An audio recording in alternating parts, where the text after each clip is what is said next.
शुभ दुपार सर्वांना. तर चला संध्याकाळचे की नाही 4 ते 5 वाजले. तर हे ना इथं की नाही आकाशच्या डॅडीनं आज गाडीची थोडी साफसफाई करायची होती म्हणून ते आले होते. आणि मी की नाही तुम्हाला हे जे आहे ना आपल्या केळीला घड कसा लागलाय ना हे दाखवण्यासाठी. आणि आपल्या केळीचा की नाही हे पहिलाच घड आहे. आणि खाली की नाही एवढी मोठी जी आहे ना फुलाची कळी आहे. आणि ह्या कळी की नाही काढल्यावर की नाही हे घड वाढतंय की नाही मी आकाशच्या डॅडीला विचारित होते. आणि किती छान असे भरपूर असे केळं लागले. केळं लागलेत बघा. ते केळीचं जे फुल आहे की नाही एकदम बाहेरच्या साईडलाच आलंय. आणि गाई इतक्या की नाही ग्राउंड मध्ये दिवसभर असतात. आणि उन्हाळा चालू असल्यामुळे की नाही दिवसभर आजूबाजूला सगळे जनावर असतात.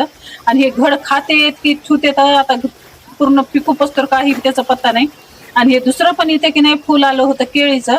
आणि हे तर आकाशच्या डॅडीनं पाहिले नव्हतं. मीच मदत जे आहे की नाही आज ह्याच्यावर लक्ष गेलं.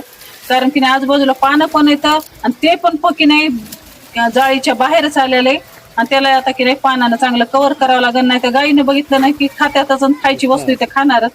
तर चला आपल्या छोट्याशा पपईला पण इथे बघा पपई किती छान आले आता. आणि ह्या तर थोड्याच पपयात पण तुम्हाला मी दाखवते. आपलं जे जे आपण मधी लावलेलं झाड आहे ना पपईचं त्याला पपया झाल्यात की नाही महाग का नाही असं होतं की नाही ह्याचा विचार. हे पपईचं झाड आम्हाला तोडून टाकायचं होतं. कारण की नाही ह्याला 5-7 महिने झालं तरी एक फुल नव्हतं ना काही नव्हतं. आणि ज्या झाडाला की नाही फुलं फळं येत नाहीत ना त्याचं उठलं की तोंड पण बघून असं म्हणून म्हणतात. जसं की नाही घरामध्ये की नाही लेकराशिवाय शोभा नाही तसं झाडाला फुलाशिवाय फळाशिवाय शोभा नाही. आणि हे झाड की नाही आता जे बघू शकतात ना ह्याला किती मोठ्या पपई आल्या. इतके पपई ह्याची गोड आहे की नाही. बी तर ह्या पपईमध्ये बिलकुलही बी नाही. इतके मदळ इतकी छान पपई ना.